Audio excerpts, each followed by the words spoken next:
Sacramento during World War I. So I wish everybody would get a copy of James' book as well. You got any upstairs, James? We're clean out. We're clean out. But you know, I can lead you down that path to enlightenment if you want to talk later. Okay, let's talk about this subject for 1 second.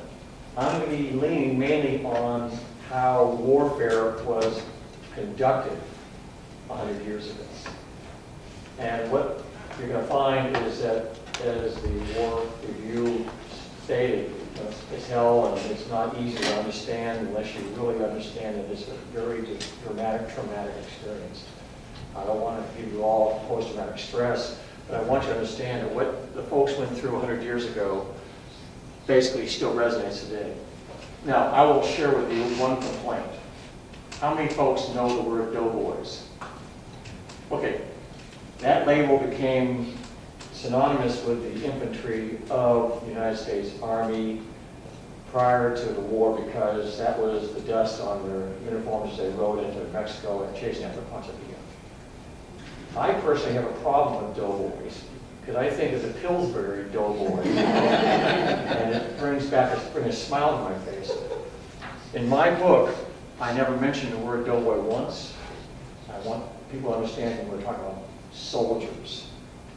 If you're a guy in the Army, you don't want to be remembered as a doughboy. You want to be remembered as an infantryman or artilleryman or a soldier in general. So that's my bias. So feel free to ask me about the doughboys if you want, but you're going to get the soldier response. How's that sound? So the book is the cover there. Let's go into the environment of the battle. Why do I use the word environment? Because I want you to give an appreciation of what these folks had to face when they went into combat from 1914 to the armistice of 11 November 1918. What you'll see is where these battles were mainly on the Western Front. Oh, by the way, there was an Eastern Front about the size of the state of California, where they basically lost about 6 million men in the course of those 3 years on the Eastern Front. On the Western Front, there were several million casualties.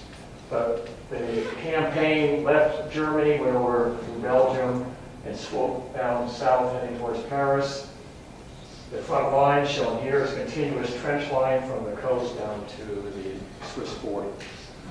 In the case of the area that we're looking at, it's this little place here, the Ver. Saint-Maël is the largest village in the area. To the north, there's a more historical village of Verdun, and the town of Seichprey, or I should say a little village of Seichprey, is where my focus of this work is all about. The Ver is a sector of France to the northeast. It's farm country for the most part. It also has a climate whereby it's pretty rainy in the winter time. So what you see in the Ver Valley, something like a Sacramento Valley, is the worst possible mud situation you can imagine. And it shows in terms of the way the battle was fought. it was not hospitable ground for fighting. So in this case, Samael is right up here, and what you find with Samael is that's where the Germans were heading to in 14. The French basically were able to restore some of the ground lost, and so this salient that you're looking at here remained until 1918 in the month of October, actually September, when the U.S. Army liberated that sector. Does anybody want to see what a trench warfare looked like in its genesis? These were some of the first maps, actual maps, describing trench lines in 1914. And most of my research, by the way, was done in Paris, at Vincennes, in the War Archives. The sad story about all research over the last 100 years is it was mainly written by the Brits. So what you find when you read about World War I, they tell a great story, but they don't tell you the true story, which was the French fought most of that war. They were the ones who sacrificed more. The Brits lost more, true, don't get me wrong. But the French lost more. It was on their ground. Their soil that took the hits, besides the Belgians. So when you look at the actual maps, that's what you're going to see in this briefing. James, can we turn the light down? Not a problem. When you look at the actual maps, these are the maps used by the combatants. They weren't some artist renditions. These are the actual maps. So what you just saw was a trench line north of the village of Seichprey. Same area 3 years later. You're looking at barbed wire. You're looking at elaborate trench works. Same little village of Albeit. Let me see if I can go back one. No. So here is Seichprey right here. Here's riveting. And there's your first trenches in that sector. And then here's the village with all that network of trenches. This is how war was fought for 4 solid years on the same ground. So get an appreciation. If you don't like your neighborhood, you're going to live in it for 4 years. This is a view from the ground. Here's Roneville. There's no man's land, as you've heard. So you remember watching the All Quiet on the Western Front movie where they all jump out of the trench and go across no man's land. Well, that's basically what you're looking at here. That's what the battles were fought for 4 straight years. Now, in the case of 1918, this circled area is where the American soldiers were placed in that battleground area. Each company had its own area of responsibility, and it went one step further so that the lowest echelon platoon was shown in their respective trench line. Actual maps used by the combatants. Aerial photography. I have a bias for aerial photography because my book, Shooting the Front, is the definitive work on aerial reconnaissance for World War I. It talks about this capability in more detail than anybody else has ever written on the planet. And I had the pleasure of talking about last year. But this is aerial photography of the little village of Seichprey. You're looking at it coming from the south to the north. The German lines are up here. One of the most identifying features is the church right here, a Romanesque church built in the 12th century, and a little line up here to the cemetery. The cemetery still exists. The church was destroyed after the war. Here's the village map. There's that cemetery. There's the town layout. The headquarters for the battalion fighting that particular battle was located right about here. And we'll talk about the way the Germans attacked this particular area. Question? Yes? Why was the church destroyed? It was totally demolished.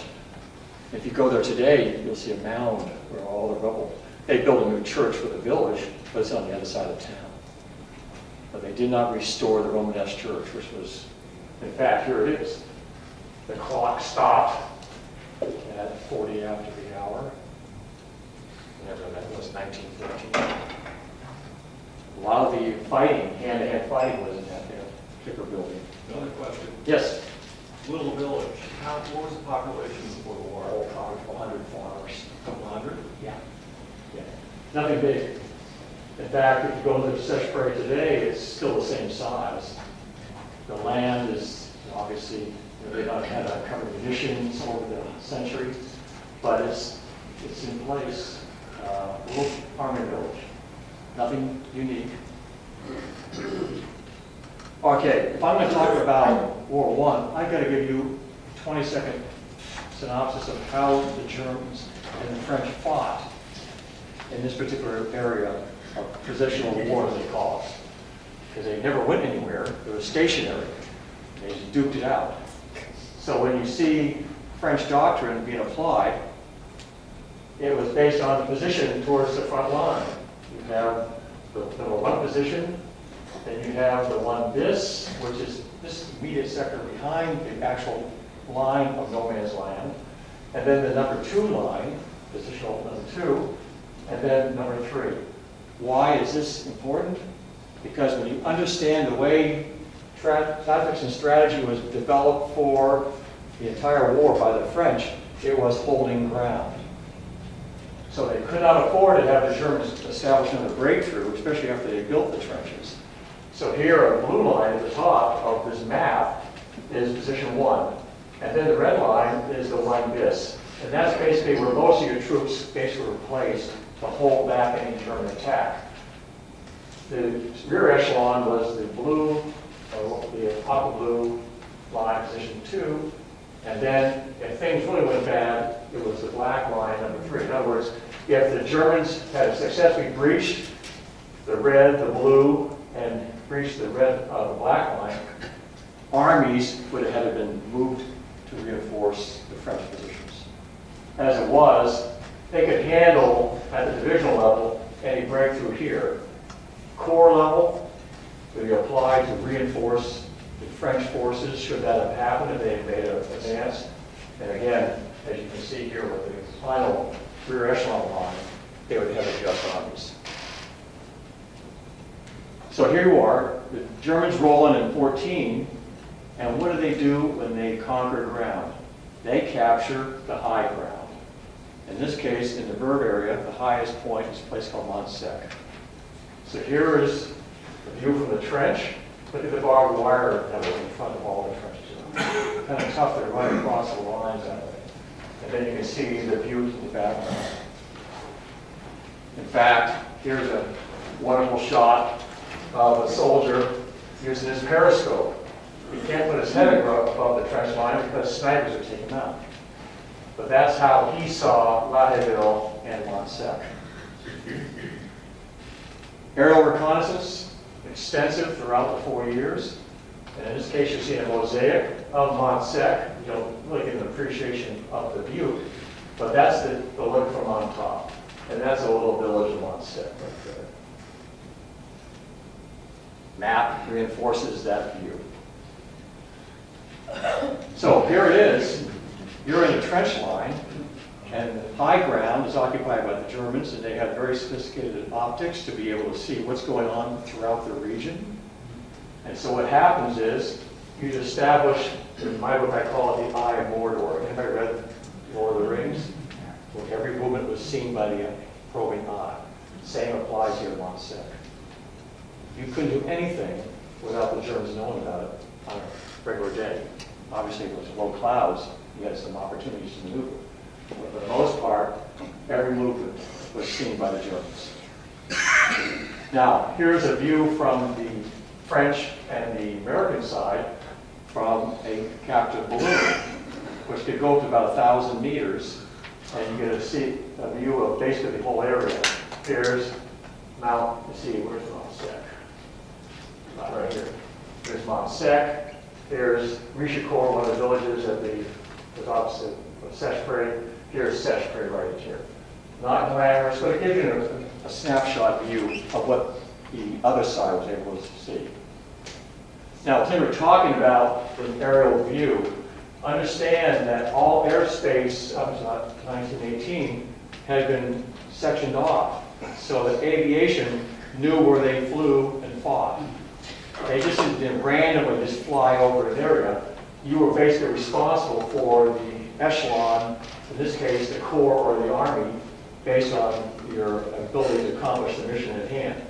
So in the case of the 32nd Corps d'Armes, which was the French leading corps of the sector, or the 8th Armée, they had a French escadrille, Samson 122. And this area here is where the 1st Division and the Yankee Division held ground. They had their first aero squadron. We'll look at those folks shortly. This was one of the best airplanes in the war, the Samson. And this particular airplane was a two-cockpit airplane, pilot in front, the observer in the back, had all the state-of-the-art French cameras inside the fuselage. It flew. It was a very rugged airplane. In fact, it was one of the best airplanes ever built in the war. That was held by the Samson 122 squadron, which was the primary one for the French Army and the Corps. The Germans, on the other hand, had a very sophisticated airplane development over 4 years of combat. And this is one of the best airplanes that the Germans built, the Rumpo C4. In this case, it was flown by a Bavarian flying unit, which is based near Seichprey, north of Seichprey. This particular airplane was able to fly up to 16,000 feet. If you ever read about Eddie Rickenbacker talking about his experiences taking on the German forces, he tried to shoot one of these down, but it flew so high, his SPAD just kind of got out of control. And that was a fascinating insight in the fact that the German state-of-the-art was such that the crew had internal oxygen and were able to maneuver. And they also had the best cameras in the war. So you had a little handheld 25 centimeter, you had a 50 centimeter, then you had a 70 centimeter, and then you can see this long one, the 120 centimeter. Zeiss, anybody's heard of Zeiss optics? Well, 100 years ago they were the best, and for the most part they still are. But they were able to build state-of-the-art aerial cameras to provide them with the views that they needed to see. Case in point, look at this. This is the Seichprey battleground in March of 1918. This is the standard by which they were able to do analysis. You're looking at some of the most scrutinized earth on the planet.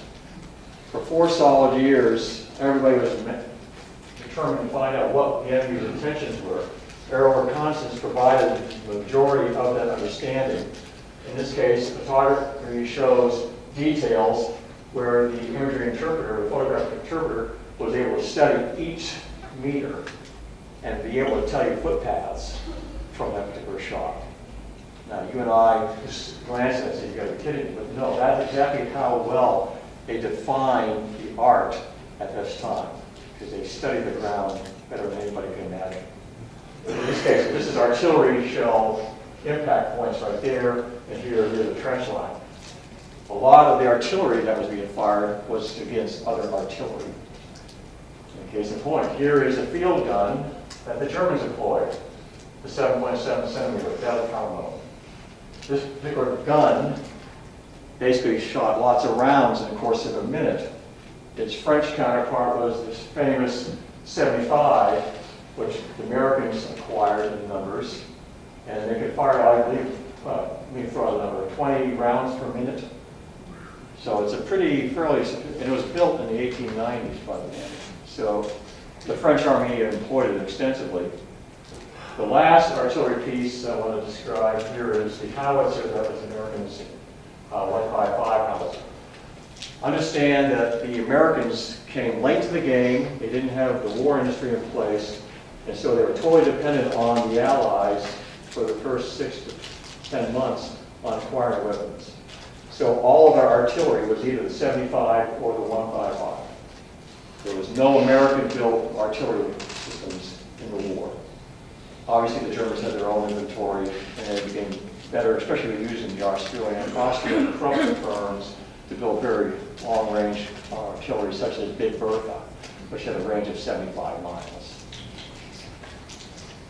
Now, understand that the king of battle is artillery. When you watch film, they show machine guns in place. Yes, machine guns were dangerous and they killed a lot of people.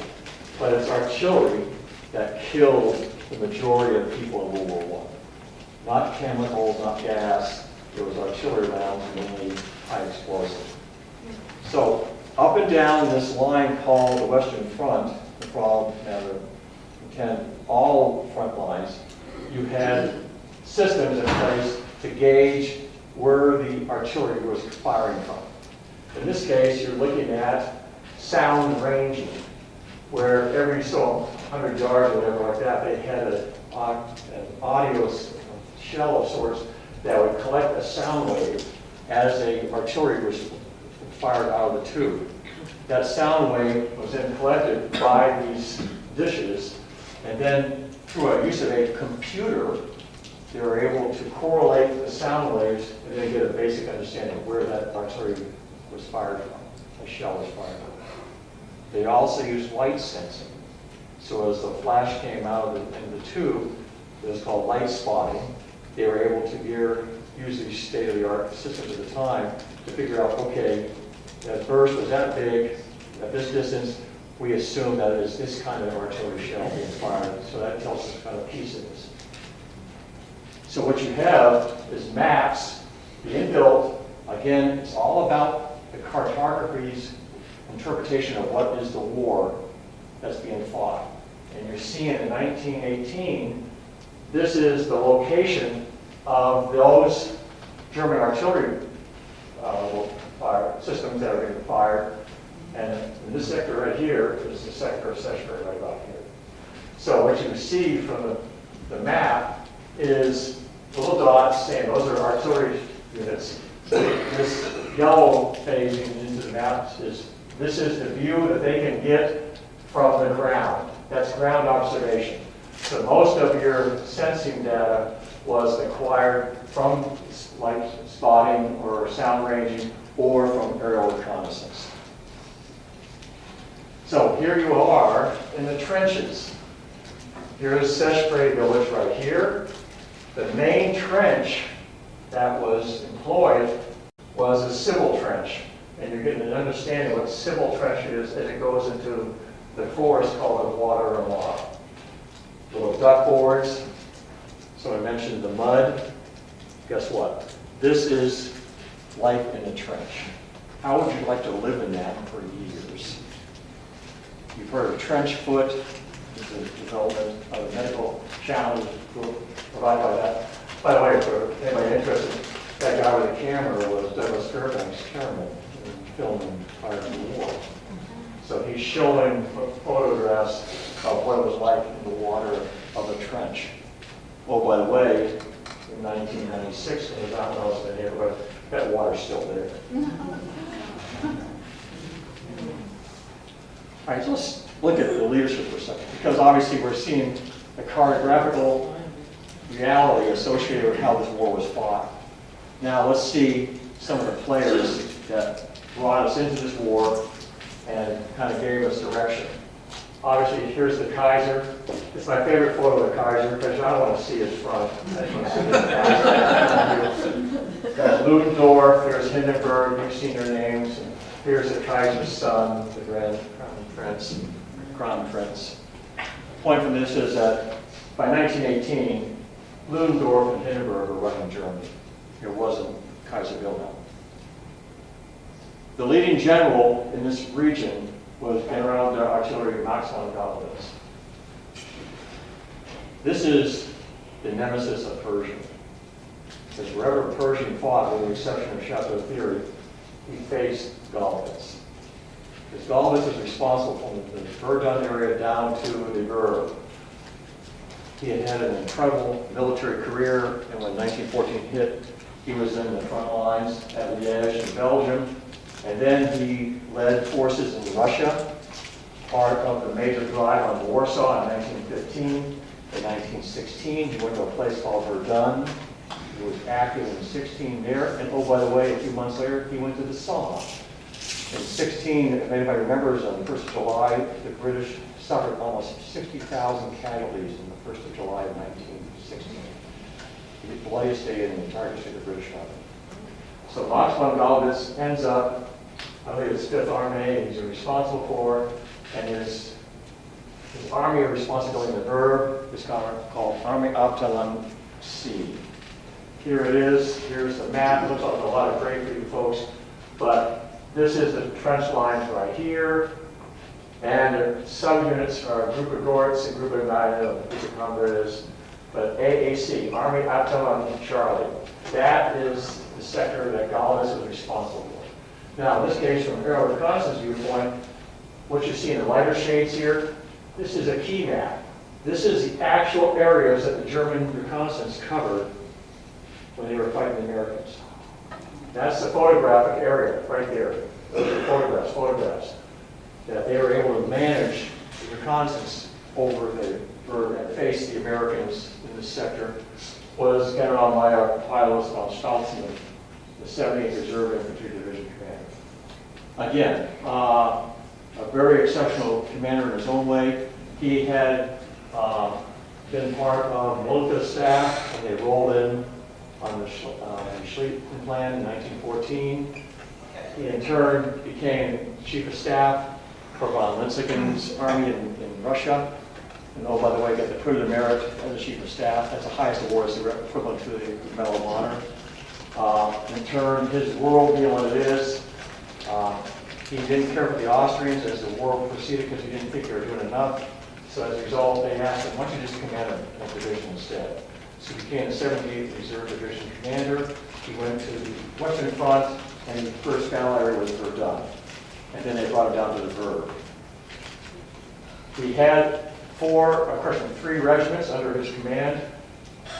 The 259th Regiment, which we're going to talk about, was commanded by Major Friedrich Grunz. Ladies and gentlemen, you are looking at the nemesis of the U.S. Army in 1918. He taught the Americans how to fight in modern war. He taught them by inflicting the worst possible damage on them in their opening months of combat. It was Grunz, a major, a major. His brilliance was such that he understood how to fight hard and fast. His career was exceptional too, from the beginning of the war. In fact, in Battle of Cambrai, which was the first major deployment of British tanks in the upper sectors, he helped in the counterattack to capture ground against those armor. So an exceptional warrior, and obviously, let's face it, we don't know enough about what the German side was. The British wrote the books, the French basically acknowledged him, and the Germans today, you don't want to talk about World War I. There's a few folks that... Let's look at the French side for a second. Premier Clemenceau, the Tiger, an exceptional leader, had his background in the Civil War, American Civil War. He spoke English. I think he even married an American. Later got divorced, but that's okay. The point is that he was the premier of France during the war. Tough, able to handle a lot of the problems that France was going through.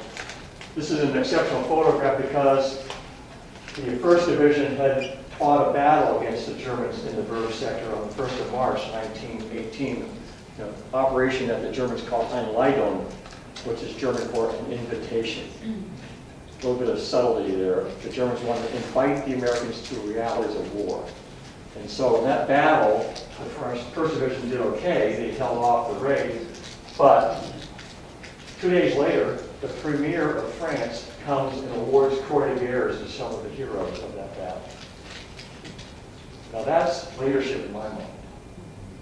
He has enough on his plate, and he wants to make the point that the Americans are here with us in the fight, and we want to give them the recognition that they so well deserve. Now, one of the things about when you read American history in World War I is that there's a tendency to overlook the role of the French. And let's face it, in 1940, all things changed because when the Germans rolled into France and they lost, for all intents and purposes, people were not impressed with what the French accomplished in the 20th century. But when you see what the actual history shows, the Americans owed their ability to fight a modern war to people like General Auguste Gérard, who was the 8th Army commander. He wasn't a good military leader, but he was their military commander. And if you look at the histories of the divisions that were assigned under the 8th Army, per se, he was the overall strategy and tactics commander. He's the one that governed how they were going to fight. The American leadership, in this case, Major General Hunter Liggett, who, by the way, was from California. Anybody know of Hunter Liggett Airspace, I think it is, right? Yeah, it's named after Hunter Lee. His role was, he was the administrative commander for the American Expeditionary Force, AEF. They all worked for our So this is part of the reality. This is what's fascinating as I uncovered these facts over the years and working on researching this particular book, is that for the first time I was seeing what was reality for us in World War I. It wasn't over there, it wasn't Yanks in charge. No, it was us working for the French. And probably the greatest mentor of the Americans in this opening stages of the war was the 36th Corps, the Armed Commander, Fénelon François Germain Passada, General Passada. He was the Corps commander. An exceptional French career, stationed all over the world. He fought in some of the worst battles that the French had to endure. And then here he is, the Corps commander. So the American divisions come into the Verb and they work directly for him. And he was an exceptional leader because he understood what it took to make sure that they were fighting in a realistic sense. He made sure they were meeting objectives. There was a Corps commander you're looking here that was the mentor for how we adapted to modern war. So here we are. The 1st Division. How many people have ever heard of Big Red 1? Well, all of us understand that Big Red 1 is the name that you think of when you think about the 1st Division. That's their patch in World War I. That name was established in 42. The name of the 1st Division in 1917 was the Fighting First. So anytime you see somebody write a letter or put in their book the Big Red 1, they need to be reminded you're out of date. You're 20 years ahead of your time. It's the Fighting First. So I want to make folks aware that these are little things I had to learn as I'm working doing the research. I wanted folks to understand what the reality was. They were an exceptional division, but these were Pershing's favorite division. Pershing had his priorities, and his staff wanted to see the Fighting First on top. And they were given all the support necessary. Now, here is the commander of the Fighting First, General Bullard. An exceptional career in his own way. Anybody want to venture a guess who this gentleman is right here? George Marshall. Yes. George Marshall. I had the pleasure in my career to meet General Best, director of the staff. And I asked him one time, I said, General, and you were asking who was the greatest soldier, American soldier of the 20th century? George Marshall. It was George Marshall that made the United States a great military, and we won World War II, thanks to George Marshall. He was a brilliant operations officer in the 1st Division. But I wanted you to see this photograph, because this is the only photograph in all the books and such I have on George Marshall that actually shows him smiling. And this came off of the film. And I said, I better keep this forever, because every photograph of him, he's as solemn as a churchman. All right, so the 1st Division is there for about 3 months. You want to see from middle of January to the 3rd of April. And then you have the shift. Understanding the history of the war this time, the Germans launched a massive offensive to the north called Operation Michael. You might have heard it called Kaiserschlacht. Kaiserschlacht was the press term for that particular operation. All these divisions that were on the Eastern Front came west because the Russians surrendered, and basically the Germans established holding ground, and most of those divisions, those combat-ready divisions, came to the northern part of the Western Front, where they proceeded to do major damage on the British and the French armies. So, as part of the drama of the moment, Foch, who was the marshal in charge, at the time he was only a general, but he basically told Pershing, I need everybody to give me. So they pulled out the 1st Division, whom they thought was combat ready because they'd been in the sector here for a few weeks, and they had them start mobilizing and heading north. In May of 1918, they fought a battle called Cantigny. If you look at the history, they don't talk about the Verb. But this is the birthplace of the American Army in World War I. It's the verb. Cantigny was the first major battle where the U.S. committed a division, and they struck in offensive mode. But it was here at the verb that they had to learn how to fight. And oh, by the way, when the first division was in the sector, there's two. You have the division, and then you have two brigades under the division. Then you have two regiments under each brigade. They only had one brigade with two regiments on the front line at one time. What happens in 1st of April 1918 is that there's a swap out. Oh, by the way, the average size of the division was 9,000 to 10,000 people for the British, the French, and the German. When the Americans rolled into town, the size of the division was 27,000 men. So think about what was happening here. You have exhausted adversaries by 1917. Americans declare war, and now they're coming over. And they aren't stopping. That spigot's on. And all these troops are pouring into France. So if you want to ask yourself who helped win the war, you can make a good argument it was because of the manpower flow of American forces into France. Obviously, they didn't know how to fight, and that's part of the learning curve. It kept on coming. So here you have a swap out, 27,000 men moving out of the sector, heading towards Paris.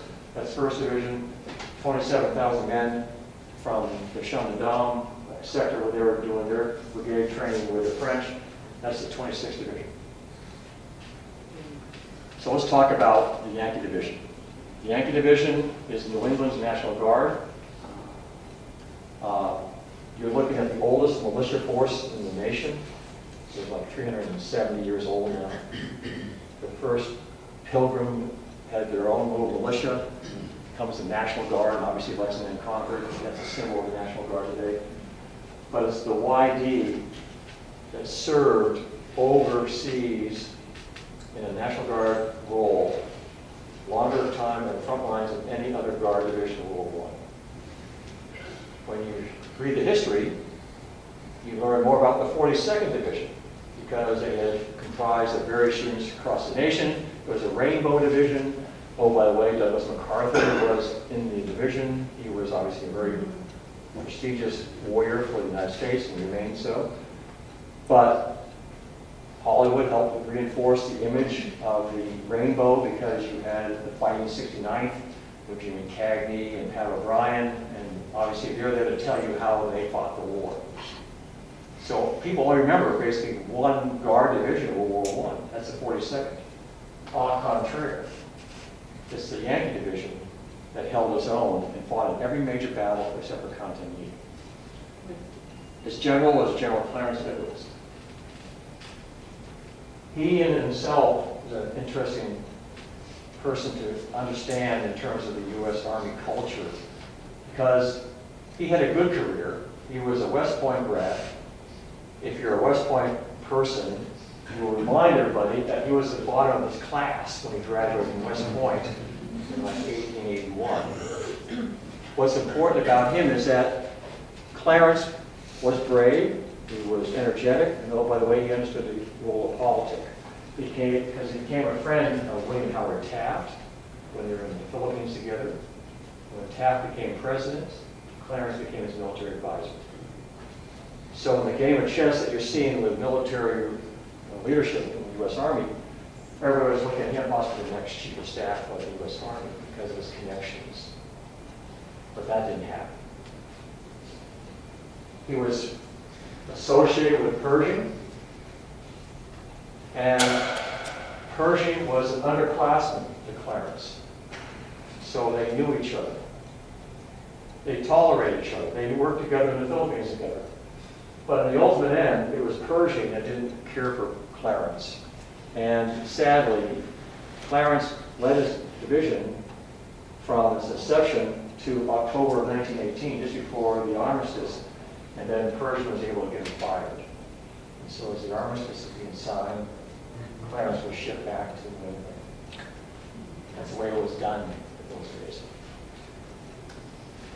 So here you have Clarence working with his mentor, Terrence Finnegan, and that's Posada's Dave. And there's a gentleman I'll talk about in a few minutes, John Henry Parker, with his counterpart from the French Army, Pierre de Bois, coming out of Boissier. These two folks were incredibly courageous in the battle I'm going to talk about shortly, and both of them earned the Distinguished Service Cross from the battle. The brigade commander that we're going to mention briefly is General Peter Trout, and he obviously had a very substantial military career. He was a cavalryman. He also taught French language at the U.S. Military Academy for several years, so he was a perfect person to bring into France early on because he could speak with the natives. When he graduated from West Point, the guy who graduated in front of him was a guy named John Curry. So Peter and John knew each other very well. They were very close. And I'll share with you some of the results of that particular relationship. So on the 10th of April, you have the U.S. settling in the Verb area through the Yankee Division.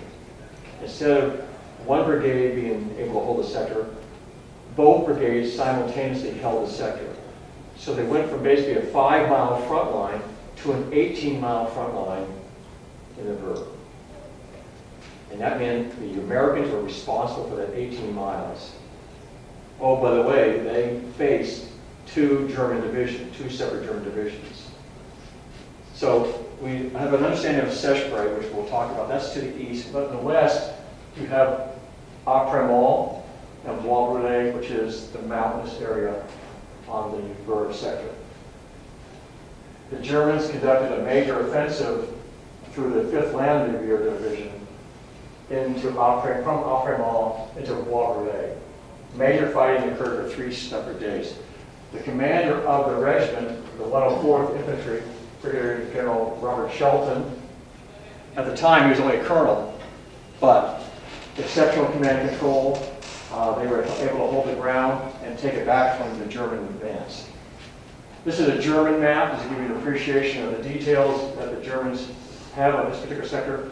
Again, here is where Seichprey village is, right there.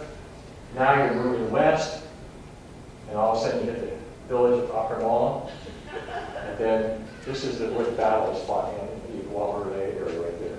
They advanced towards this little village here, San. This is an actual map of that sector. I know it's hard on the eyes, but understand that this is the way all battlefields were portrayed in World War I. The French preferred to show the German lines as blue lines. The French kept their lines as red.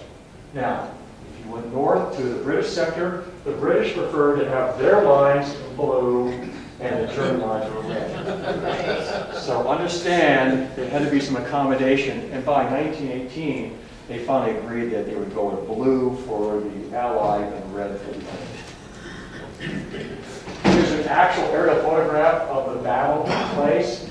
They were able to pick out troops in this particular sector. This is a German photograph now.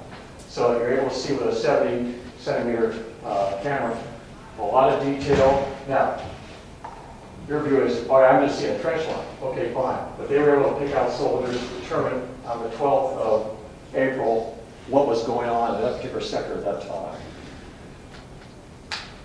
Because of this battle with the 104th Infantry and the 5th Landwehr, the French wanted to make a statement that the Yankee Division held the ground, took back the territory that was initially lost, fought bravely. 117 Croix de Guerre were presented to the 104th Infantry soldiers of that time. And that included chaplains, that included medics. A lot of folks exhibited incredible bravery in this particular battle. They went one step further. They honored the entire regiment with a Croix de Guerre, which is a Croix de Guerre honor for regimental units. So the Yankee Division was the first one to be honored by that.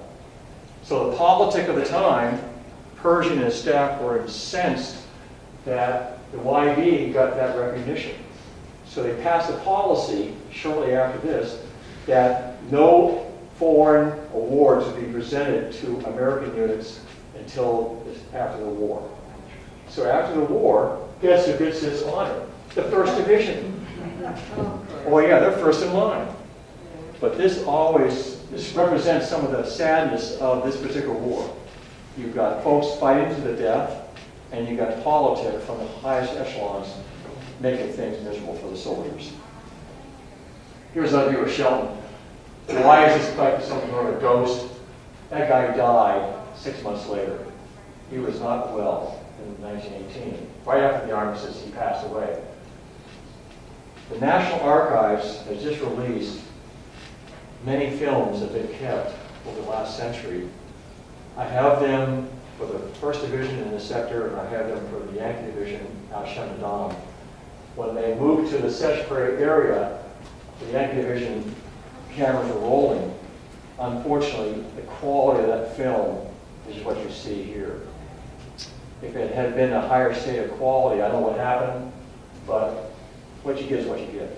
It's better than nothing. Oh, by the way, that's the 104th Infantry flag in the background of this. Now let's talk about what's wonderful about doing research. I write this book, put a lot of time in it. I'm not a scholar of World War II, but I have colleagues who are.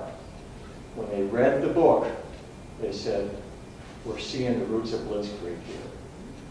No one has ever made that connection between what was fought in the Western Front and what was fought in 39 and 40 with the fall of Poland and France until now.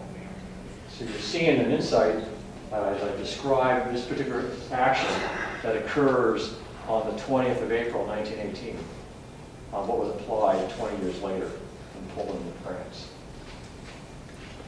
Basically, you have the 78th Infantry Reserve Division basically establishing a raid, a major raid. You're going to have 2 regiments attacking the Americans in place around the village of Seichprey, to the east, the forest of Albeit. It's called Kirschblüte, cherry blossom. So that's the name of the attack. Here is aerial photography showing basically the fields around the village.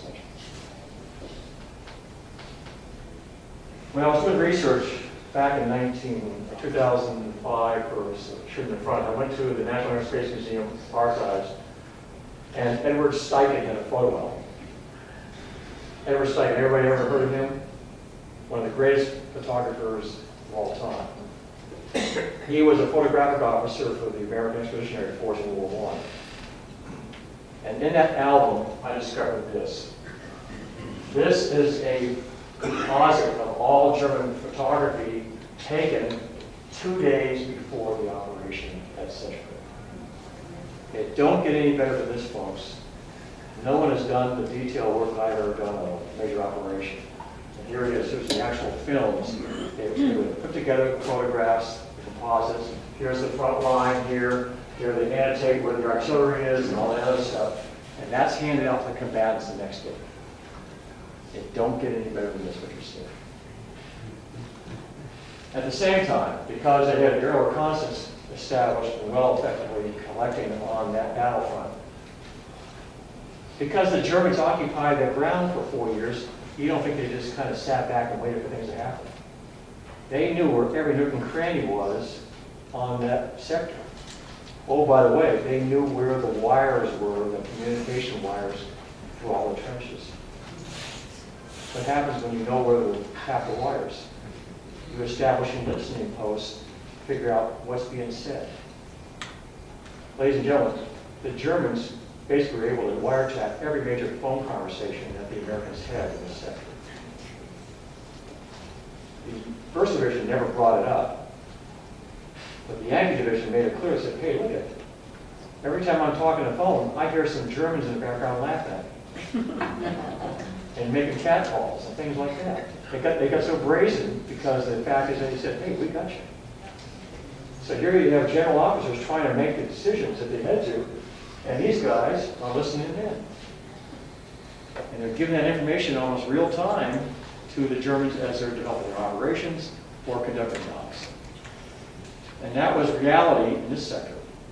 We've never seen it being described on other sectors of the Western Front, or the Eastern Front for that matter. But understand, it was extensive. And this is part of the magic about doing the research and finding out how war was actually conducted. Like I mentioned, Mordor, you had the seeing eye. You had the seeing ear, too. They could pick up anything. So how Americans were able to fight in that environment is in itself amazing. So we need to look at what Blitzkrieg was like in 1918. Here's a map of that battle area. What's important for you to see is the planning associated where they wanted the artillery to fire as they were conducting the operation. So here's the rear echelon areas. Notice this belt of how they were going to fire. And these little circles here are population centers, those platoons. Remember I showed those little blue lines in the previous maps, the platoons? Concentrated fire on those sectors right there. That's where the dugouts were, where they had basic reinforced areas. Now, artillery was going to fire in the rear echelons. Up front, oh, by the way, the battle starts at 3 a.m. on the 20th of April. So you have an artillery duel between the Americans and the Germans. The Germans had two types of chemical rounds that they employed extensively. One was a sneezing gas. So what it did was it basically caused you to start sneezing as you're wearing your gas mask, and you had to take it off because it became uncontrollable. Then they fired the next round, and that was the round of gas that killed you. So this is a part of the world that we were talking about. In this case, the American manning the artillery units at Seichprey were fighting in that environment from 3 o'clock until about 8 o'clock in the morning. Never ending. Yes? How come the gas mask didn't help them against this sneezing gas? Because it's a state of the art, brand new. So it wasn't just a filter?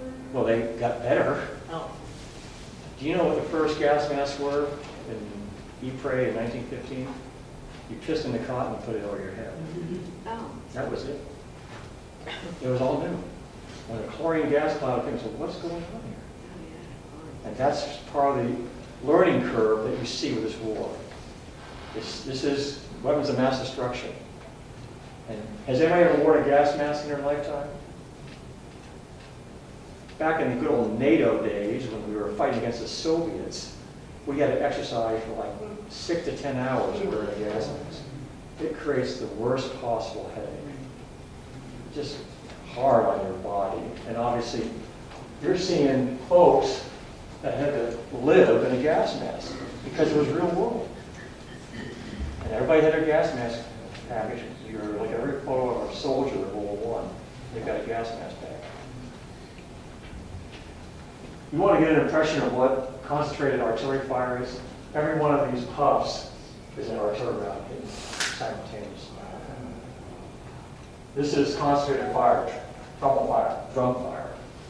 An actual photograph of one of these in the front. I read the diary, war diary of the French unit that had been adjacent to the Americans at Seichprey. And they made the comment they hadn't seen this much artillery fire since Verdun of 1916. They had, the Germans had their act together. They knew exactly what they were going to accomplish, and they concentrated the fire effectively. And it was the inexperienced Yankee Division that took the brunt of that particular experience. So here's a unit that fires a trench mortar called a Minenwerfer. This is a rapid fire artillery round per se. And it's such that a good Minenwerfer crew can put in like 6 rounds in a minute, and you can watch the rounds go into the arc. So you could fire off the Minenwerfer, you can watch them go into an arc and hit the targets. That became weapon of choice, yes. How do they hit the target? I mean, what goes into actually determining where the Geometry. position is? It's geometry and physics and everything else. I've never had anything to do with artillery. I just read about it. But I think what we're talking about here is a well-known science from the 1600s. Ah, Yes, and you look at the charts, and they have an understanding. For example, a gun that's 75 or 77 fires straight, for the most part. Oh, by the way, you know how the French fought against airplanes in 1915? They used that 75 and they turned it up. And that's how they shot down airplanes with that particular gun. But in the case of howitzers, it's a larger shell and has a higher arc. So it's used for short range per se, and it causes greater damage. And that was a more effective system against the trenches in place. thank you. Yes. So here's a guy loaded in a mini burper, light mini burper. So what the Germans did was they basically planned a three-pronged attack. Battalion Tolle went to the west, Battalion Helmut went on to the east of Seichprey, and then there was a sector, Battalion Grumbach, which was going to go around the village and go in. And at the Vermauersbad, or Walramar, you have Battalion Sable. So those are your folks doing their thing. Let's talk about soldiers for a second. How many folks have heard of stormtrooping? Every German you think of in the military is a stormtrooper, right? That's the legacy associated with World War II. Stormtrooping wasn't an elite soldier in World War I, but not everybody was a stormtrooper. You were a Stoßtruppen, assault troop. So what you have is most of the battles were fought by Stoßtruppen, and then the Sturmtruppen, or they call them the Hindenburg's traveling circus. Each army had their own little cadre of like about 50 to 100 Sturmtruppen. They did things like use flamethrowers and effectively employ them. Or they were basically your fast-moving elite force at the front of a major operation. But that's the difference. So when you find folks talking like about Sturmtruppen, you have to say, full stop, what about the Stoßtruppen, the assault troops? Because I want to know what was the reality. They fought most of the war. Now, anybody recognize this guy? Can you see him okay? Jay Leno. There you are. I'm like, where's Waldo? So when we look at the game plan for how you see forces in motion, you have the most definitive portrayal right here. I got this out of Paris. No one's ever discovered this before, never applied it to the research. But this shows you how the forces maneuvered from the German line against the French trenches in this case, where the machine guns were, where the mortars were, and then they show you how each soldier was in place, how they went through the lines, the communication trench, how they dispersed, and then how they captured the ground. And what each guy had a grenade in place. But this, folks, is basically the role of blitzkrieg at the infantry level. Because blitzkrieg wasn't just tanks. It was application of soldiers working with tanks and artillery simultaneously. So you're out of the trench, and that's basically what happens about 5 o'clock in the morning on the 20th of April. Most of the Germans basically learned from 4 years of trench warfare that the best weapon was a grenade, a hand grenade. Because the trenches are not just straight, they're around the corners and everything else. And the best way to impose damage on an adversary is to throw a grenade in. And that's basically what you see. They carried bags of grenades. And that's how they fought. Yes, they had rifles, and they carried them, but for the most part, it was hand grenades as a weapon of choice. So after the end of the war, the Americans cut a deal with the German military in the 1920s. We'll show you yours if you show us ours. And so basically what happened was, you see the Seichprey battle plan right here. And these are the nests. These were where the respective battalion leads were based on the front. And then at the alert, they basically charged. Notice they encircled the village of Seichprey. Notice that they charged through the forest of Walramar. This area here is where the regiment had their command, and the artillery was back in this area here. But that, folks, is the actual portrayal of how this particular operation was planned and executed. So here you are, here's Seichprey village, and you have your Americans in these places here. There's an observation post, would you like to have that job? And here you are in the blue, that's your German trenches. And the sound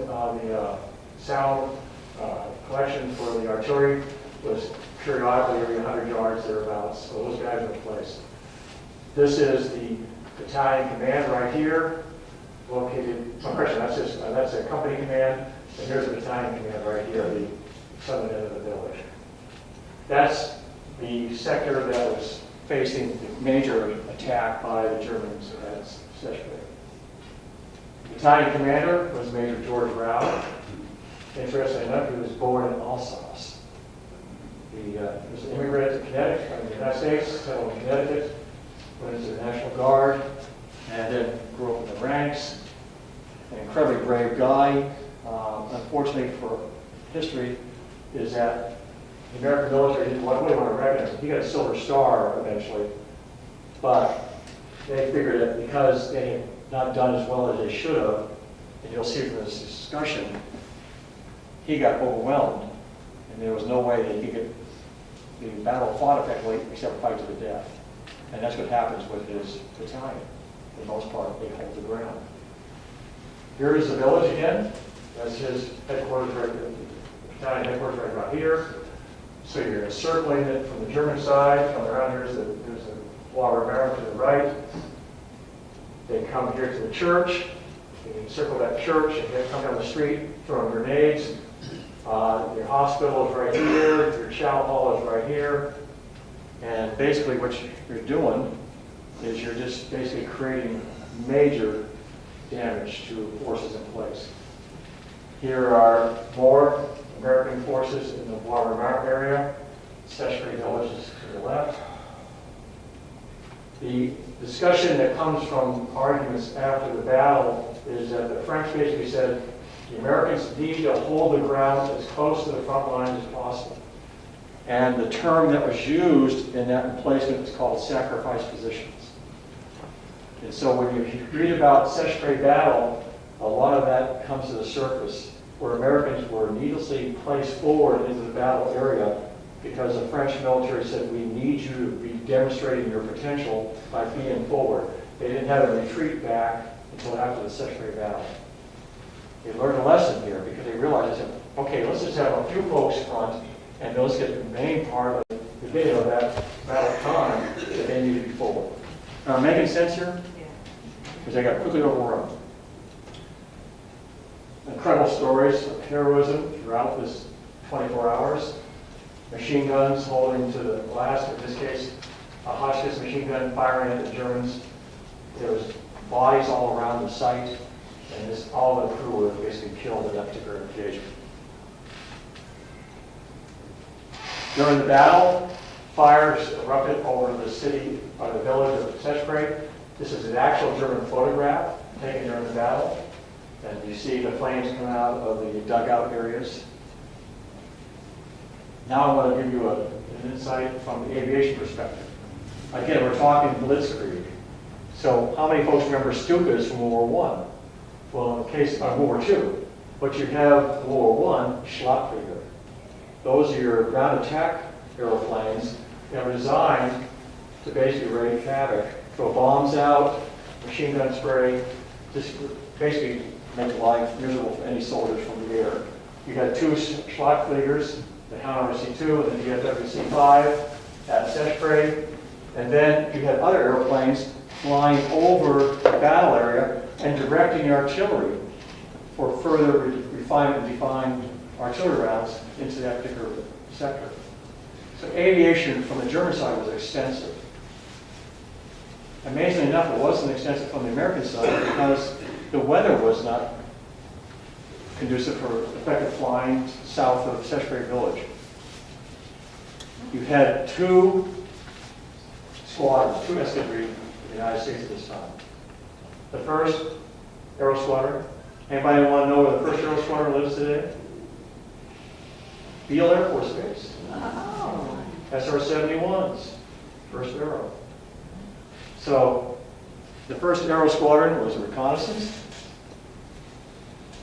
They were, obviously the symbol was the American flag. They flew French SPAD 11s. Basically a good airplane. The tragedy is that the engine, the motors, were not good. And a lot of casualties came as good air crew were killed when the motors quit. But you had to fight with something. The Americans didn't have any planes, they had Jennies. That's a training plane. And you had to go to war with what you had. So understand the predicament that we were forcing ourselves into this war. We didn't have state of the art. The French had to give the best airplanes to their own aviators because they had to fight with experience. But the Americans held their own. And now everybody understands when you talk about aviation, well, why do you only remember one guy? Eddie Rickenbacker?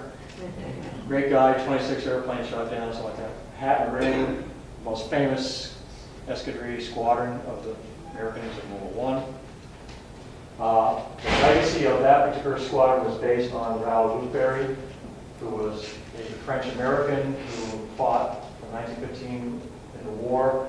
He had about 19 kills, and before he was killed in an accident in May of 18.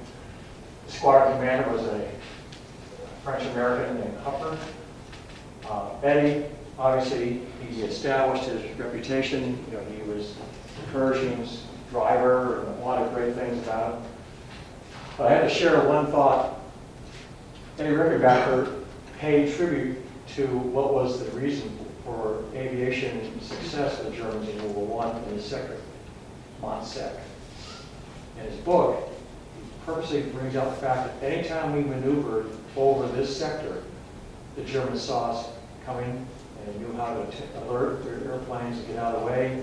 The Americans are not flying in the area. And that's what the lessons learned for Eddie and all of his aviator comrades in this time. They understood that command and control made a difference. So I talk about, this is what one of the buildings at Seichprey looked like. Cuisine des officiers. Okay, here's your chow hall for the officers. After the battle, here's your chow hall for the officers. Here's an appreciation for the way the battle was fought. Very intense.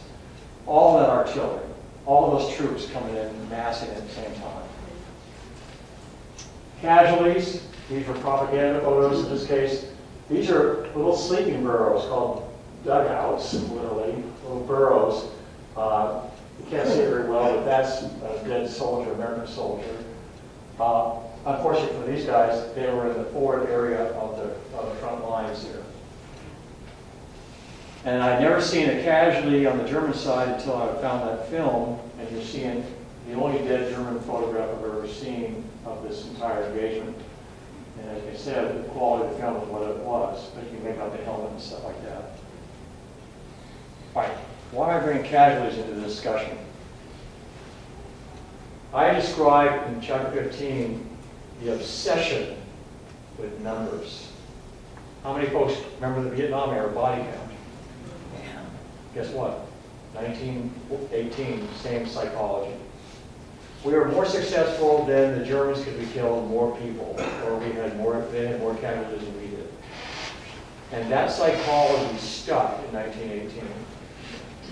And all the combatants basically recognized it. And that's the saddest story about this legacy, is that it was enabled by the military leadership. In fact, you find that the headquarters staff under Pershing making the case that you weren't a good fighting division unless you had more casualties. And where Clarence Edwards takes lasting credit is he wanted to save his men. And his men recognized that. He said, he's going to keep you alive.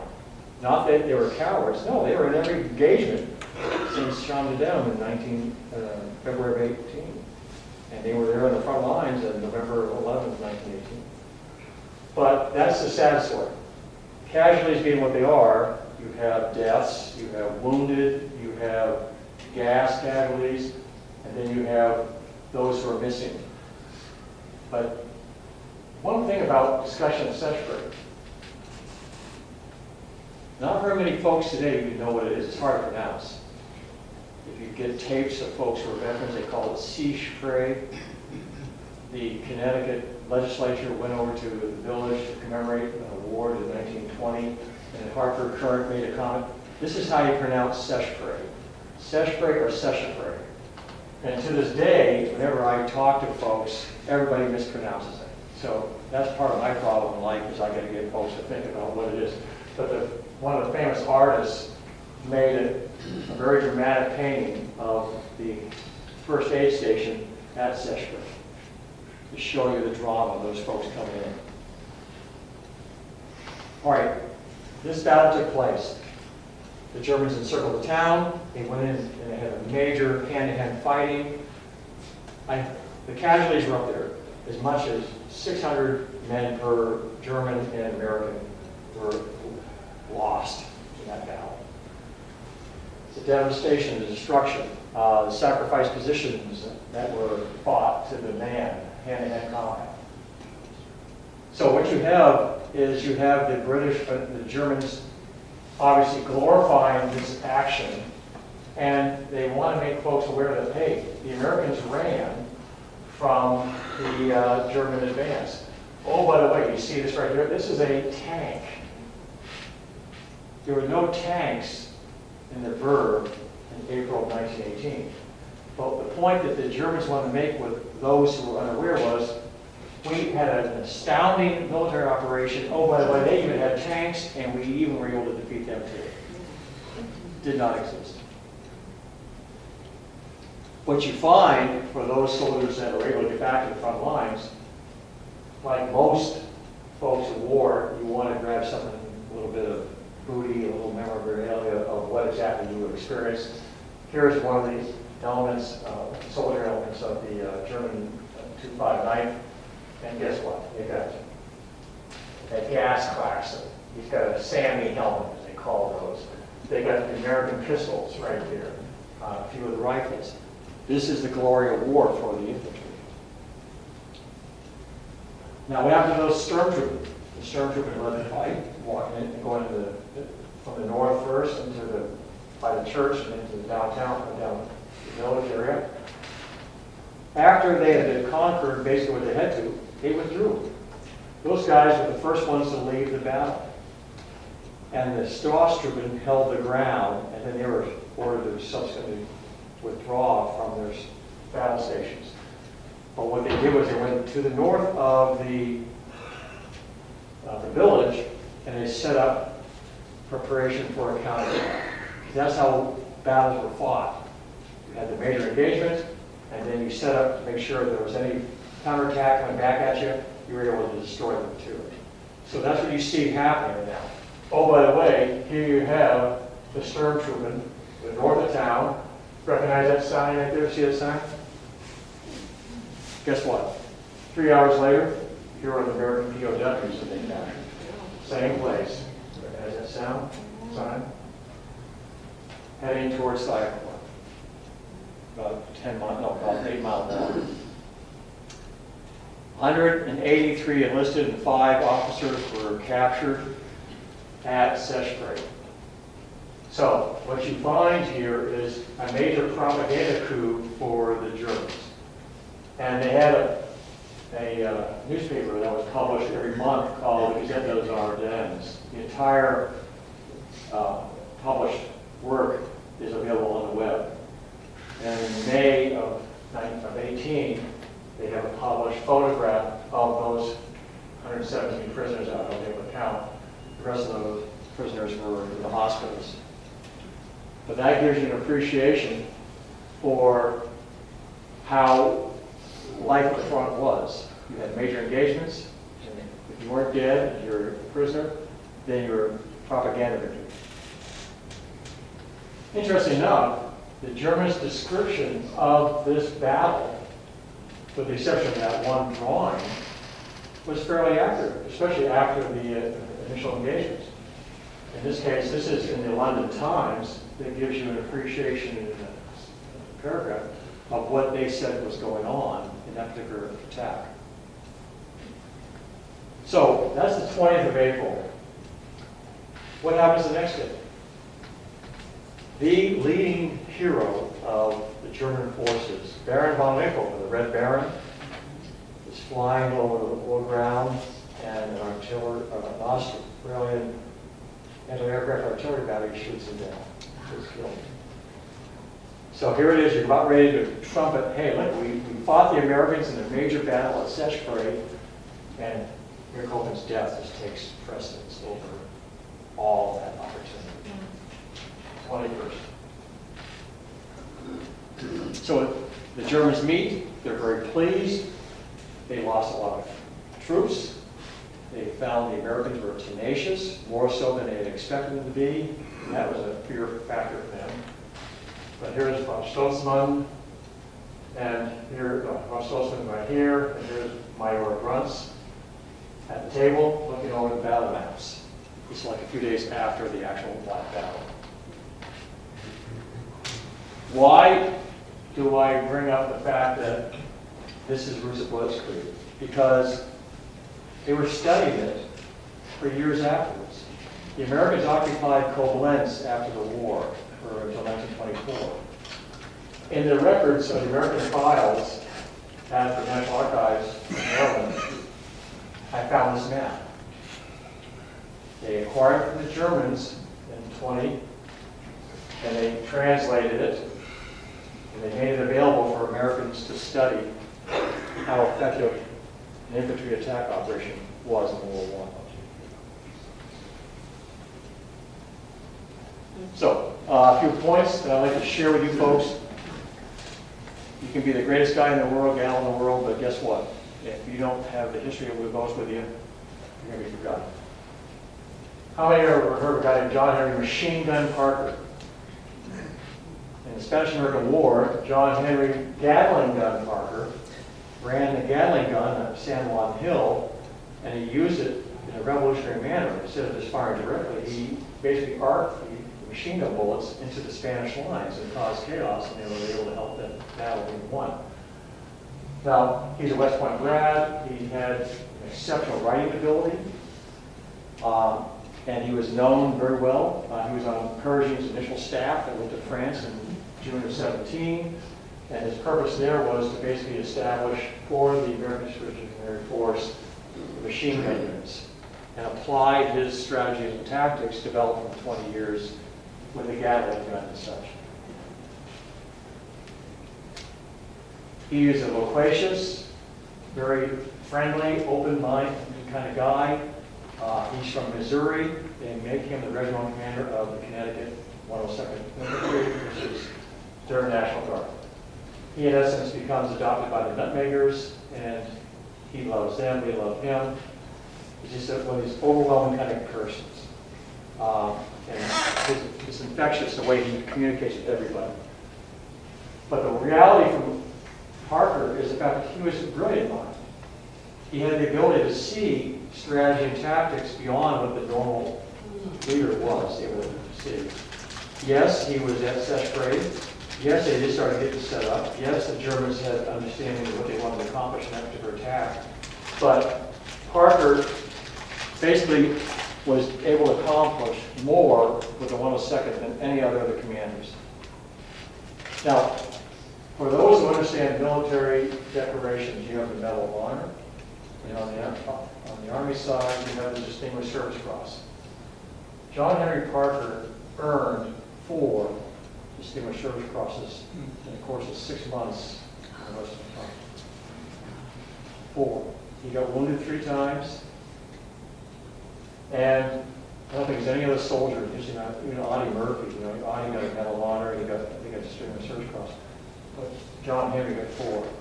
In one case, he rode his horse up and down the battle line as artillery exploded. Basically, all right, man, this is what we're doing. Just calm as all get out. And he rode like a couple miles this way and that way, and here it is, all this, thermal fire being hit upon him. He didn't wince. And that just inspired his troops more than anything else. And that's how he got his 2nd BSc. But the point from all this is that totally unknown today.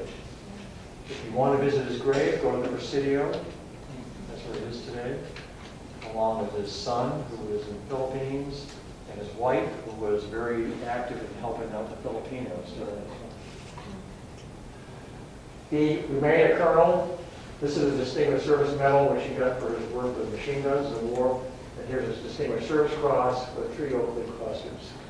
He got the Silver Star for work in the Philippines. Incredibly decorated, incredibly brave, and worthy of all the decorations.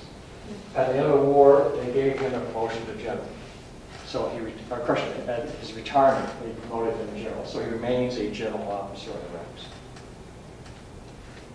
We got to get some stories about females at the front, because obviously there's a legacy here that's been totally overlooked and forgotten. You have the Red Cross, you have the Knights of Columbus, and then you have the Salvation Army.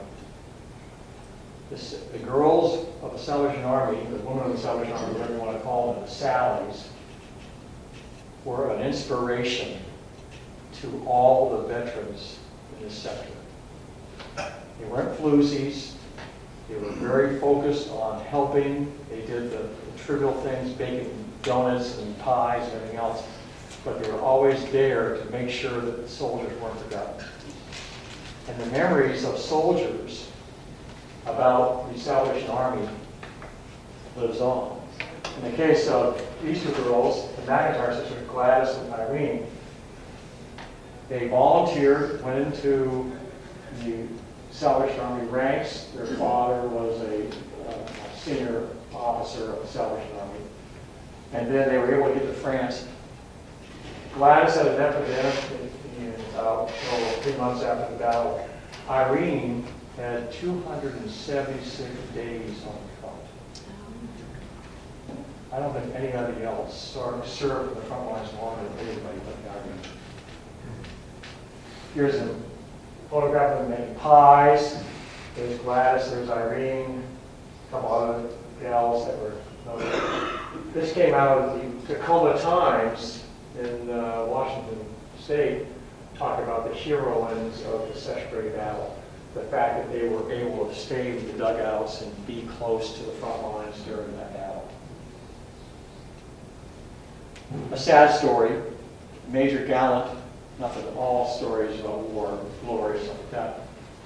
Major John J. Gallant was an exceptional officer, had served in the Philippines in the constabulary for like 20 years. He knew all of the commanders of the American Expedition, but they had all done time together in the Philippines. That's where Americans kept the fight going before the war. On his own dime, he paid to go from the Philippines to Europe to be able to fight in this war. He was a lieutenant colonel in the constabulary. He became a major in the Army Reserves. He worked closely with the general that he had known for many years in the Philippines, Peter Trout, who was the classmate of John Pershing. As the battle was being fought, Gallant is this battalion commander. Trout basically says, I need you to lead the counterattack. So what happens is, Gallant leaves the front lines, goes 3 miles south. Now I can imagine now, you're in the battle zone. Can you imagine walking through craters and everything else? 3 miles, it's like 10 o'clock at night, and you sit down with this guy and you're discussing how you're going to conduct the battle, the counterattack. So between the hour of 10 and 1 o'clock in the morning, Traub and him are talking strategy and tactics. And Traub basically, as the general said, you have an opportunity for incredible heroics here, go do it. So they managed to find a guy on a motorcycle to take them back to the front lines. He goes down to the trench lines, and he's basically getting all the companies together that he has to conduct this counterattack. It's all going to commence at 4 o'clock in the morning on the 21st of April. So what's happening is Traub and the other leaders, they're in their headquarters waiting for the artillery to start at 4 o'clock. And just as they're about ready to start, Gallant goes back, and he's in charge of all these companies, and he starts seeing things not working out, going out to the front lines and find out where are the Germans. as I mentioned, the Germans had basically retreated because they had done so in a plan, and they were setting up for the counterattack. So they were going to unleash full fury on the attacking Americans whenever that was going to happen. So all of a sudden, here's Gallant, Major Gallant, trying to make decisions and what I got to do. Well, finally, here comes members of the Company L, literally, straight off the replacement depot. Some guys have never held a gun in their life. And they're all coming in there, and they're just scared as hell. Because now they're being pushed forward to be part of a frontline attack and this counterattack. And he just sees us, and he just said, wait a minute, we're not ready. So he basically sends a message up to the 102nd headquarters, says, this is Gallant, cut off the attack. Don't execute the artillery. That caused major shockwaves, because obviously now Trout was stupid in front of his French leadership that his forces didn't effectively counterattack. In turn, Gallant basically has disobeyed his order. So what happens is they arrest Gallant. Take him out of line. The counterattack is called off. Gallant's back at the headquarters. He's now handcuffed, taken to the prisoner's cell, wherever that was in that area. Around the 10th of May, a couple weeks later, they finally had his court-martial. They decided, and Gallant made it clear, said, look, I made a decision because I just didn't want to commit troops that weren't ready. And I didn't want to, we weren't ready at 4 o'clock, and I thought it would be catastrophic and so on and so on. You don't say that. You should have launched the attack. He was court-martialed, found guilty, and sentenced to 3 years hard labor in the Fort Leavenworth. Fortunately, that court case went up to the AEF and made a decision not to prosecute them. They basically decided to discharge Gallant from the Army. But here's a guy who spent 20 years of his life in the Army as a constabulary and so on. So, in the Boston Globe of May 12, 1919, Frank Sibley, who was the embedded reporter for the Yankee Division, talks about what happened at Seichprey, and I thought this was appropriate. An infantry major court-martialed for disobeying orders. What happens to Gallant? Well, he's on the streets. In 1919, he's without work. He writes a letter to General Edwards. Basically says, I was tried for disobedience of orders while attached to the 102nd Infantry and dismissed from the service.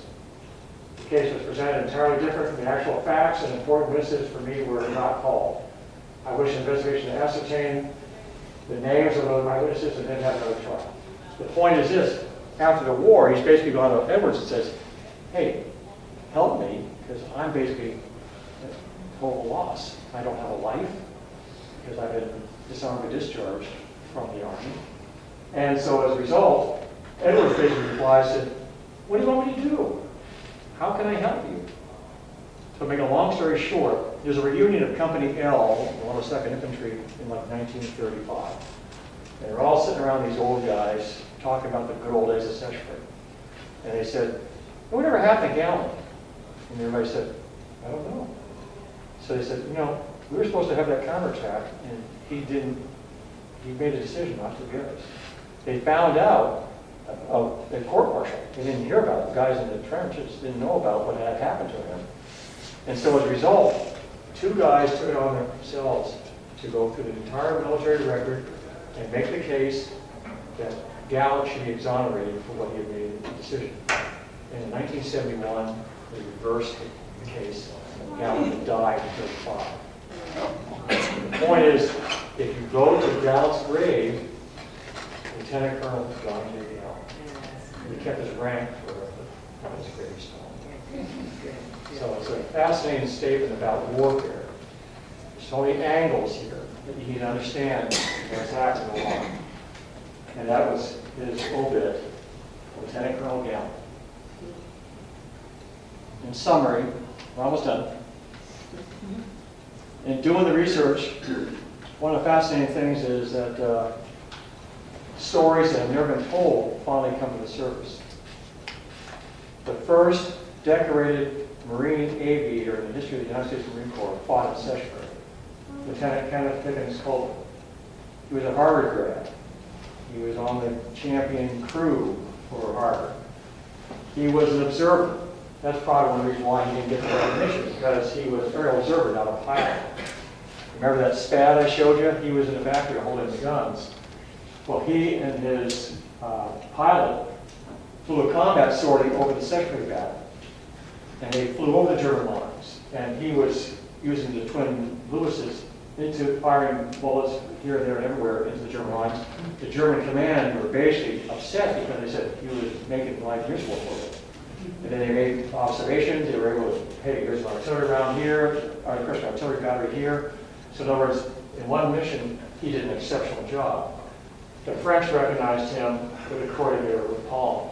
That's the first time an American Marine aviator was recognized in the history of the Marine Corps for heroism in a battle. A few weeks later, another sortie over the German lines, he got a Silver Star. And then, on the 22nd of May, his pilot and him took off in a SPAD, go south, go north of the place, got 100 meters above the ground, the motor quit. Crashed, both were killed. Such is the history of that legacy. So let's conclude with a discussion of Max von Gallwitz. Because here it is, he's a guy who was nemesis of Persia, incredible battles that he fought. And what does he remember about the Americans? Two things from this time. He talks about the fact is when they got these prisoners, they went to the prisoner interrogation center at Chalons. And look at this. 78 of these guys were Americans. 8 were German, 22 Irish, 7 Swedes. In other words, the entire European landmass was fighting the German forces. That freaked out Gallwitz. They recognized there was no way they were going to win the war. That simple fact. He said, there's no way. 13 Italians hate us. 8 of my fellow Germans. That bothered them. The German Volk didn't fight against German Volk. The other story in that discussion by Gallwitz is this guy. Private Louis Ziegler. Louis was a German, his father was German national. They immigrated to Connecticut. And basically, Germans weren't like back then, because obviously we were fighting them. And there's a lot of stories about Germans being hung and stuff like that by a lot of vigilantes in the United States. And Louis was basically given the task of handling the supply wagon that goes out to one of the villages on the front line. So Louis, he's the man in charge. They make him the sergeant in the arms. They got a driver and a guy in the back with a gun. And so it's a supply wagon with a mail and stuff like that. They're heading over this bridge, and they get jumped in the ensuing engagement. Bullets are flying. The driver simulates getting hit, falls in the back, and then he and the other guy with a rifle manage to escape. It's Louis Ziegler against 30 German hussars. Louis gets his pistol out, kills one guy. He gets shot under the chin, then comes out his right nostril. He proceeds to beat the shit out of half that 30-man crew. It blows the Germans away. He's breaking noses. This is fisticuffs. And this is an amazing testament to this individual. So they were able to knock him out and drag him across any lines. And when he finally revived, he refused to say anything about who he was and like that. That impressed General their artillery, Max von Gallwitz. And that's his statement about that heroic moment. In the prison camps, they talked about Louis because they made it clear that the Germans up and down the ranks were saying this guy did an incredible feat of bravery. He never was recognized by the United States military for that action. Only the Germans remembered it. Since I've written this book, I've been trying to get everybody to at least address the case, and hopefully someday somebody in the state of Connecticut will carry that water. This man deserves at least the Distinguished Service Cross. I would like to see it recognized with a Medal of Honor. Because if your adversary recognizes your accomplishments, and what do they got to prove? And just because his name was Louis Zegger. So one of the beauties of writing this particular book is I met the Zegger family, and I was able to work with them on this particular story. Because they knew something about it. But the sad thing, post-traumatic stress, by the way, made his life miserable. He was an alcoholic in the 30s and 40s. But it made life miserable for his life. And his sons didn't particularly appreciate it. And that's the sad story of the Zegger family. But the reality is, he still wasn't recognized. They were able to get him a Purple Heart, but that was because they recognized that maybe he could get some money from being wounded from the First War. And that's the way things were back in the 30s. Okay, let's talk about, in conclusion, artwork. Yes, tanks finally arrived in Seichprey in the Sacramento offensive in September of 1918. Major advance. The 1st Division almost occupied the same ground they had in February of 18. Montsec. If you ever go to the Western Front, here's the American line. It's at Montsec. It's there. It was built in the 30s. In fact, they kept it intact during World War II. There was a few machine gun bullets that hit it. But for the most part, that is the testimony to this particular sector. The state of Connecticut established this memorial in the village of Seichprey. It's a little fountain. And it's not been maintained very well over the decades, but okay, it's still there. General Edwards retired in 1923, I think it was. And this is his actual Christmas card. And I want to get a war story about research. So Edwards is Edwards. I discovered from researching over the years from National Archives that Edwards had an attaché, an aide, by the name of Hyatt, John Hyatt. So I was able to track that Hyatt was from Lynchburg, Virginia, and I found that he was buried in a cemetery in Lynchburg, Virginia. So I got a hold of the webmaster for that cemetery, and I said, I'd like to know if you have anybody that remembers the Hyatt family, because I'm trying to do a book on this guy. They said, yes, we'll get a hold of Tom and let him know. So in other words, the grandson of the aide, Tom, and I had a chance to chat. I said, I'm doing a book about General Edwards like that. Do you have any information on him? In my garage, he had a trunk full of Edwards papers. In my garage, I have those papers. I'm going to give them to the Massachusetts Historical Society, where the John Adams papers are, when I'm done finishing my research. Isn't that a neat story? That's great, that's great, that's wonderful. So, well, what do we remember about World War Oh. I? The dog. The dog. This is the only veteran of World War I besides Persian that folks know. In fact, Hollywood's made a movie about it. It's coming out this year. And they made a movie about the dog. And Parade Magazine. Yes. There he is. Stubby's a great animal, and his remains are in the Smithsonian Institution. But the point is this is a sad statement about 100 years, is that we have a tendency to forget who actually fought. Yeah. And what I just shared with you for the last hour or so is to give you an impression of what they had to go through. It was not fun, it was hard. And to be remembered as a doughboy bothers me. I'd like to be remembered as a soldier, but that's me. But I think from what we're talking about here is the story of all things that comes together when we, as a military, learn the harsh lessons of life.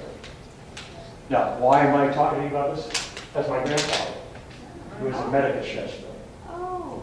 He served in every major battle in World War I except for the continuity as a medic. He saw it all. He came home alive. He raised 4 kids, my father being one. My father flew in World War II in the longest combat sortie in the Pacific, from the Aleutians down to the Kuriles. And he's my hero forever. Oh, yeah. So there you are. That's why I'm into this.